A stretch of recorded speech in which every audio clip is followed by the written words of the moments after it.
Vande Mataram Vande Mataram. So let's start today, that is heterotrophs, and the heterotrophs are those living organisms who depend on other. In this scenario, that all animals and some plants, those who are non-green plants, also depend on others, and human being, of course, heterotrophs. So the heterotrophs has three types: herbivores, carnivores, and omnivores. Herbivores are those plant-eating animals, and carnivores are flesh-eating. Flesh means meat or raw meat they eat. Omnivores can eat both. It means plant as well as animals. So इसमें हम लोग पढ़ेंगे heterotrophs के बारे में, जो basically three types के होते हैं. एक तो प्लांट ईट करने वाले, जिन्हें हर्बीवोर्स बोलते हैं, और दूसरे वो जो फ्लैश या कच्चा मांस खा सकते हैं, उन्हें कार्निवोर्स कहा जाता है. और ओमनिवोर्स जो होते हैं वो प्लांट और फ्लैश ऑफ मीट दोनों उनके लिए बराबर हो, दोनों वो खा सकते हैं. तो नेक्स्ट हम लोग बात करते हैं कि हर्बीवोर्स क्या होते हैं. Animals that eat only plant are called herbivores. जैसे कि rabbit, buffalo, cow, elephant, deer, giraffe. वैसे इसमें हम लोग एनिमल्स के बारे में बात करेंगे जो केवल प्लांट पर डिपेंड होते हैं, मतलब पूर्णतः ये शाकाहारी हैं. कुछ हर्बीवोर्स के बारे में बात करें तो herbivora is derived from the word Latin word herba meaning a small plant और हर्ब. तो अगर बात करें कि हर्बीवोरस जो वर्ड है वो लैटिन शब्द हर्बीवोरा से लिया गया है. ये हर्बीवोरा जो शब्द है इसके भी दो पार्ट हैं. एक तो हर्बा, इसका मीनिंग क्या होता है, इसका मीनिंग जो है ए स्मॉल प्लांट और हर्ब हुआ करता है. तो छोटे से प्लांट के लिए या हर्ब के लिए इसका मीनिंग लिया जाता है. और वोरा जो वर्ड है इसका मतलब होता है खाना, यानी टू ईट. तो यानी जो स्मॉल प्लांट या सिंपली हर्ब को जो ईट करता है उसके लिए हर्बीवोर्स वर्ड लिए गए हैं.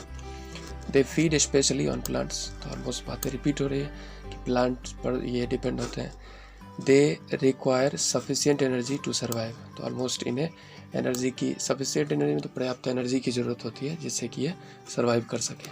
Herbivores animals that digesting the food as soon as it enters the mouth due to the acidic saliva. तो अगर बात करें कि इनके माउथ में जो एसिड रिलीज हुआ करता है, जो फूड को डाइजेस्ट करना स्टार्ट कर देता है, वहीं से उसे एसिडिक सलाइवा भी कहते हैं. और जिस ग्लैंड से ये सेक्रेट होता है उन्हें सैलिवरी ग्लैंड्स कहते हैं. तो ये यहाँ पे कुछ हर्बीवोर्स के ढेर सारे एग्जांपल हैं, जिनमें कि काव है, गॉट है, डियर है, और ऐसे ही आप वेरियस और अदर देख रहे होंगे कि हॉर्स हुआ, जैसे गोरिल्ला हुआ, टॉर्टोइज हुआ, पांडा हुआ, और एलिफेंट. तो इस तरह से बहुत ज़्यादा इसमें यूज लिस्ट है, इसको हम लोग कंटिन्यू करेंगे.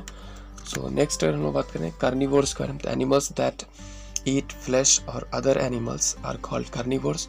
That lion, wolf, tiger, leopard and crocodile etcetera.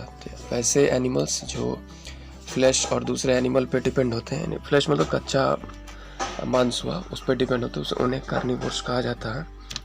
तो इनके बारे में कुछ टर्म्स की बात करें तो ये बेसिकली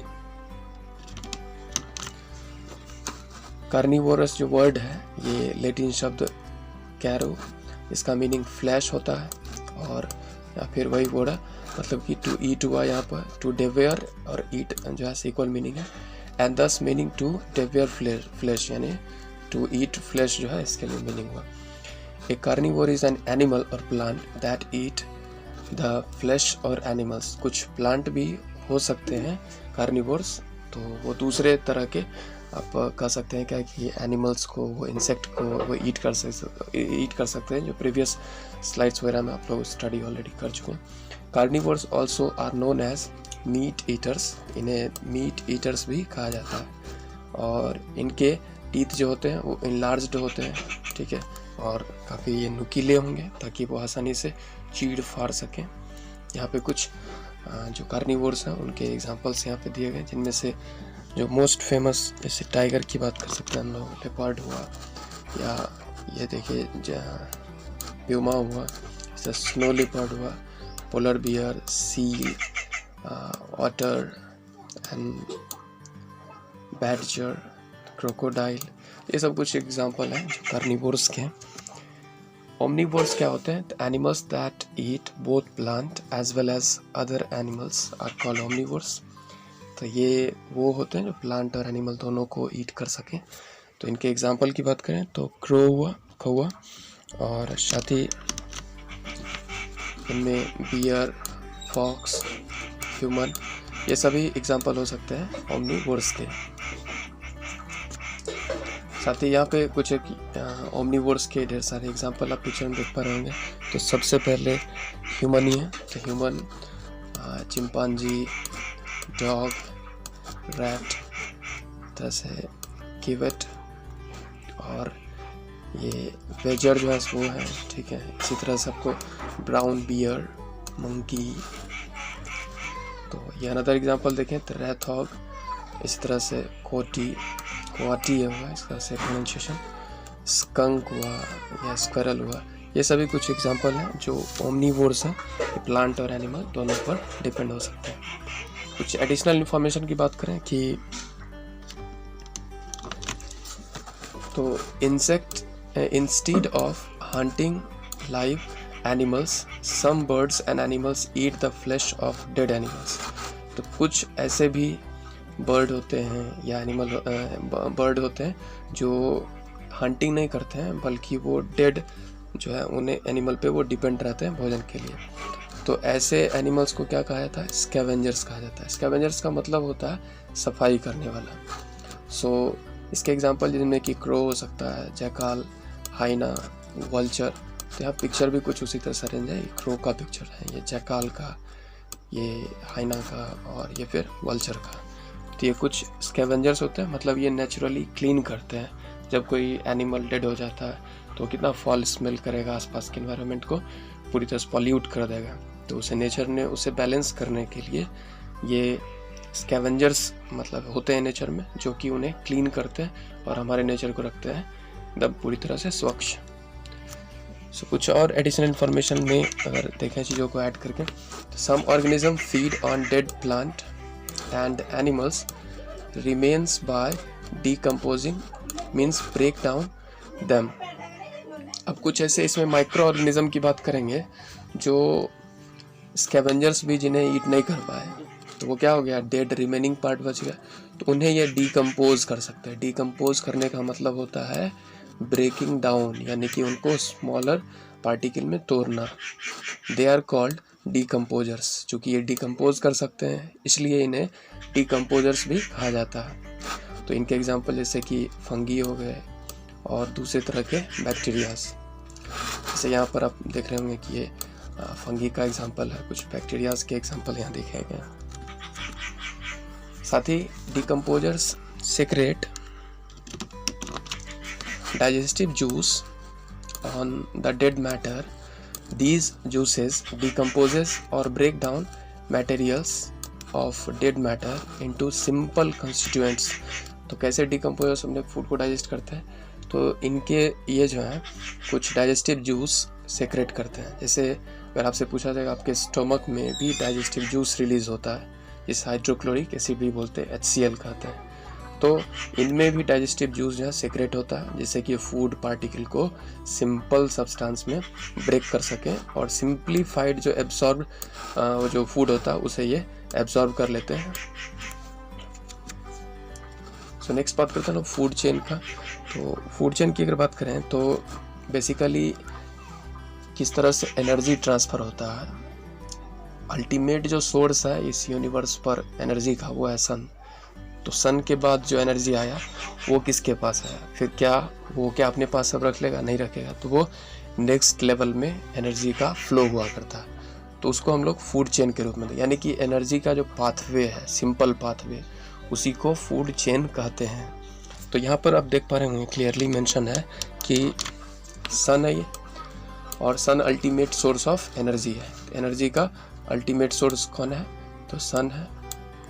और यहाँ से एनर्जी का फ्लो आया किसके पास? तो प्रोड्यूसर्स के पास, या फोटोसिंथेसिस कर सकता है, यानी कि ये सन के लाइट की मदद से और कार्बन डाइऑक्साइड, वाटर और क्लोरोफिल जो मौजूद होता है लीफ में, फिर ये वाटर वगैरह लेते हैं कहाँ से, सॉइल से लेते हैं।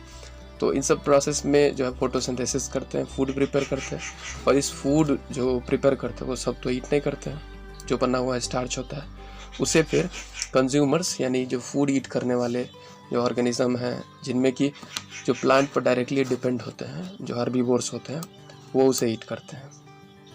जैसा अभी तुरंत हम लोग पढ़े कि जो कार्निवोर होता है वो एनिमल को ही ईट कर जाता है, तो ये इसको ईट कर सकता है, ठीक है। डियर को ईट कर सकता है कौन, लायन ईट कर सकता है। यानी एनर्जी का पाथवे एक तरह से हुआ कि सन से एनर्जी आया प्रोड्यूसर्स के पास, प्रोड्यूसर से फिर हर्बीवोर्स के पास, और हर्बीवोर से कार्निवोर्स के पास। अब इसके बाद एनर्जी क्या है, इसी के पास रह जाएगा? नहीं, ये एनर्जी जो ये फूड आप बोल सकते हैं डाइजेस्ट किया, और फिर जो वेस्ट मटेरियल जो सेक्रेट करेगा, उस सेक्रेट किए हुए वेस्ट को फिर डिकम्पोजर्स सॉइल में अगेन डिकम्पोज कर देगा, जो फिर फर्दर प्लांट के द्वारा यूज में ले आया जाएगा।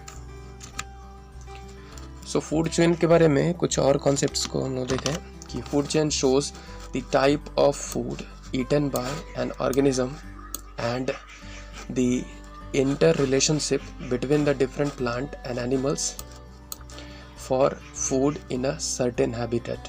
हैबिटेट मतलब होता है हाउस ऑफ एनिमल। एक जगह पर, एक फॉरेस्ट में किस तरह से प्लांट और एनिमल जो होते हैं एक दूसरे पर इंटर डिपेंड होते हैं, मतलब एक दूसरे पर निर्भर होते हैं, ठीक है। इंडिपेंडेंट वर्ड का मतलब आत्मनिर्भर होना हुआ, स्वतंत्र होना हुआ, जबकि इंटर रिलेशनशिप या इंटर डिपेंडेंट का मतलब हुआ किस तरह से प्लांट एनिमल को हेल्प करते हैं और एनिमल की फिर किस तरह से प्लांट को हेल्प करते हैं। तो साथ ही साथ इसमें it shows how energy are passed, इसमें ये देखेंगे कि एनर्जी किस तरह से एक सीक्वेंस में पास हुआ करता है, मतलब कि कैसे सन से एनर्जी और प्लांट के बीच आता है, प्लांट से फिर आगे फ्लो हुआ करता है। तो the components of food chains are, इसमें क्या क्या हुआ करता है, प्रोड्यूसर्स होते हैं, कंज्यूमर एंड डिकम्पोजर्स होते हैं, और ये हमेशा स्टार्ट प्रोड्यूसर से होता है। यानी हमेशा कोई भी फूड चेन होगा तो स्टार्ट किससे होगा, वो प्लांट्स होगा। जैसे कि अगर एक्वेटिक है तो एक्वेटिक जो है सो वो वीड से यानी कि घास जो होता है उससे स्टार्ट हुआ करेगा, उसके बाद फिर आगे जो कंज्यूमर्स होंगे उन पर जाएगा, और सबसे लास्ट में कौन होंगे, तो डिकम्पोजर्स होंगे। तो इसमें देखते हैं पिरामिड है, जिसमें सबसे बेस में देख रहे हैं प्रोड्यूसर्स, जिनकी संख्या भी बहुत ज़्यादा होती है। तो उसके बाद प्राइमरी कंज्यूमर्स जो हर्बीवोर्स होते हैं, जो सीधे सीधे प्लांट को ईट करते हैं।